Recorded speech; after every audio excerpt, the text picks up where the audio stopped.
Bonjour à toutes et à tous, bienvenue à ce nouveau numéro de l'entrepreneur, votre rendez-vous pour décrypter, analyser et bien comprendre l'entrepreneuriat. À travers ces magazines, nous nous faisons le devoir d'apporter toutes les réponses susceptibles d'impulser une culture entrepreneuriale dans le chef de jeunes congolais, ainsi lui donner un impact non négligeable dans la société, mais également dans le développement de notre nation. Cela étant, nous avons le plaisir de recevoir pour ce 5e numéro Maître Kagura Wandambe, avocat au barreau de Kinshasa-Gombe depuis plus d'une dizaine d'années, secrétaire général de l'UJA, Union de jeunes avocats du barreau de Kinshasa-Gombe, cofondateur et coordonnateur adjoint du cabinet OVK Law Firm. Il nous fera l'honneur d'éclairer notre lanterne sur le thème de ces jours intitulé « Comment créer son entreprise ». Bonjour Maître Kagura. Bonjour Madame. Vous allez bien? Je vais très bien. D'emblée, je pense aux porteurs de projets qui veulent se lancer. Dites-nous, dans les contextes congolais, quels sont les éléments primordiaux pour une création d'entreprise? Avant de donner les éléments nécessaires pour la création d'une entreprise ou d'une structure sociétale ou même un établissement dans ces pays, il est important de rappeler que c'est depuis le 12 septembre 2012 que nous sommes dans l'espace OHADA.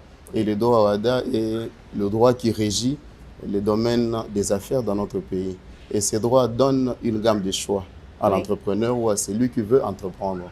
Il a donc la possibilité de choisir entre plusieurs formes de structure. Je voudrais proposer, selon la personne qui veut investir et selon sa capacité financière, à choisir une forme de société. Ça pourrait être alors la société SARL, Société à responsabilité limitée. Ça pourrait être une société anonyme ou une société à cheval entre les deux qui se trouve être la société anonyme simplifiée avec une rédaction un peu plus souple.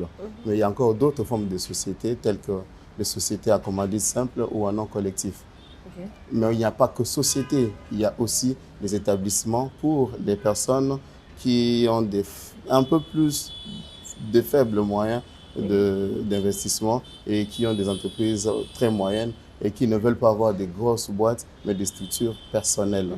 Alors là, on propose l'établissement selon la loi ou l'acte uniforme du 6 avril 2014 qui donne cette gamme.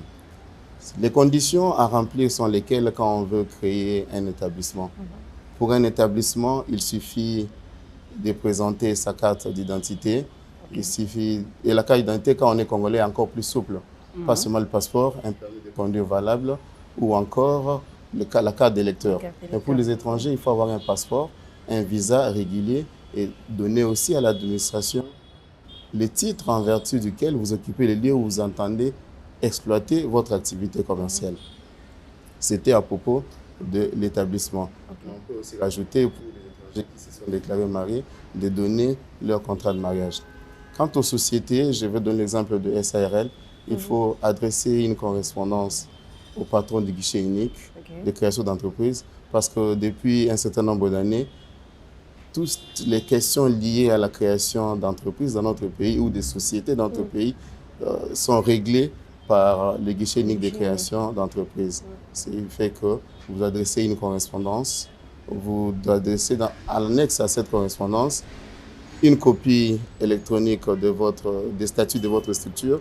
Vous annexez 4 copies en dur des statuts de votre structure. Vous annexez la preuve du versement du capital social parce que désormais, c'est une obligation.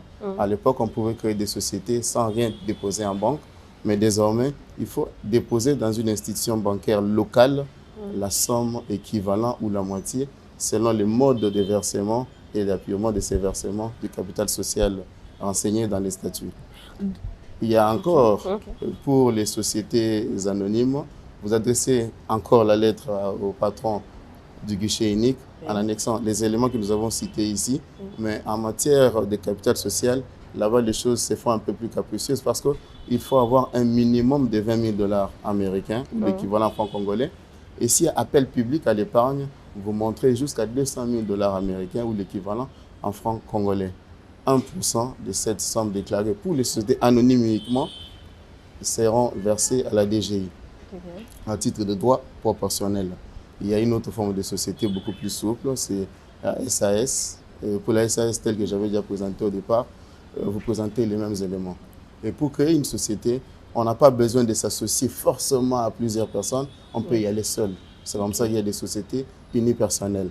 La forme importe tellement peu pour les trois formes de société dont j'ai parlé ici, parce qu'on peut être patron de sa boîte et être associé unique, ce qu'on appelle des sociétés personnelles. Dans ces procédures de création d'entreprise, quelles sont selon vous les difficultés qui rencontrera le futur entrepreneur et quelles astuces pour éviter ces genres de difficultés? Les difficultés sont d'ordre factuel et ça, ils réalisent effectivement, mais parfois leur système informatique actuellement utilisé ne répond plus avec autant de perfection qu'à l'époque où le guichet unique avait été créé. Parce que le guichet unique a été créé en réponse à la difficulté de création de société. À l'époque, on faisait le tour de la ville et on quittait même Gombe pour réunir les différents éléments qui font qu'une société tourne normalement. En citant certains de ces éléments, je citerai les systèmes qu'il fallait chercher au niveau du tribunal de commerce.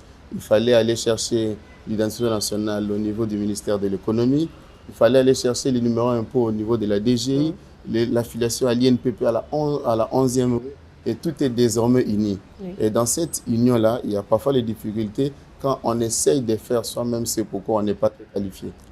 C'est par exemple quand il y a un blocage lors de l'évolution, il est toujours préférable de se référer au professionnel parce qu'un professionnel peut vous aider par exemple à aller obtenir du notaire d'ailleurs que celui du guichet unique, comme celui du ministère de la Justice ou de la ville de Kinshasa au niveau du gouvernorat. Et ainsi, quand vous revenez au guichet unique avec des statuts déjà notariés, les choses peuvent aller encore plus rapidement et les délais de 3 jours à respecter. Cher maître, un dernier mot à un porteur de projet qui veut se lancer ou encore qui veut lancer une entreprise. Monsieur ou mesdames qui êtes intéressés par les affaires, sachez que les choses ont été vraiment simplifiées. Comme je l'ai dit tantôt, alors que ça nous prenait des mois entiers pour créer une seule société ou un établissement, désormais tout est réuni en une seule boîte qui s'appelle le guichet unique de création d'entreprise. Et désormais, les professionnels de droit ou de ces structures-là sont à votre portée parce que vous pouvez tout obtenir en un temps très record. Les sociétés sont créées en 3 jours et vous avez même parfois des modèles de contrats qui vous sont proposés. Et beaucoup de gens nous sont venus au cabinet généralement pour savoir comment faire les choses. Ils étaient venus parfois avec de gros moyens, mais ils se disaient que ce serait compliqué. Après ce genre d'explications, pour la plupart, ils se sont lancés et aujourd'hui, les gens ne se plaignent pas. Surtout que pour les nouvelles structures, la DGI se veut très généreuse. Il n'y a pas trop d'imposition pour les fatiguer et on les accompagne. Et dans cet accompagnement, selon les formes et les structures, il y a même l'ANAPI, l'Agence nationale, qui est là pour ça, pour le code des investissements, qu'on peut faire bénéficier selon les cas à certains des entrepreneurs. Donc investir à Kinshasa ou en République du Congo, c'est qu'il y a de bien plus facile, vu que ces guichets dont j'ai parlé se trouvent aujourd'hui à Lubumbashi, à Goma, à Kisangani et à Kinshasa, nous en comptons même 2, à raison d'un guichet par ressort de cours d'appel. L'entrepreneur vous dit merci. C'était un honneur pour moi. Place à présent à la séquence Le prix de l'entrepreneur avec Henri Guindou.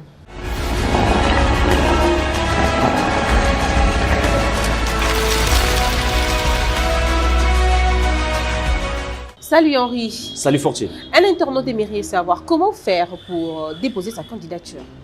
Merci Fortune pour cette question. Dès à présent, ceux qui veulent déposer leur candidature pour le prix de l'entrepreneur peuvent le faire en suivant les liens qui génèrent un formulaire très simple à remplir. Et comment saura-t-il qu'il a été retenu? Sachez qu'une fois la candidature dûment déposée dans le formulaire, dont les liens s'affichent au bas de l'écran, un mail d'accusé de réception sera transmis au soumissionnaire. Après ça, viendra l'étape du toilettage qui sanctionnera la liste définitive de candidats retenus pour la compétition. Après ça, viendra l'étape du toilettage qui sanctionnera la liste définitive des candidats retenus pour la grande compétition du prix de l'entrepreneur. Sachez également, chère Fortune, Mosaico et Synergie Consulting organiseront, en prévision du prix de l'entrepreneur, une session de formation gratuite sur la rédaction d'un business plan, le mécanisme d'obtention d'un financement et la procédure de création d'entreprise afin de permettre aux porteurs de projets de préparer au mieux leur dossier de candidature. Henri, merci. Merci Fortune.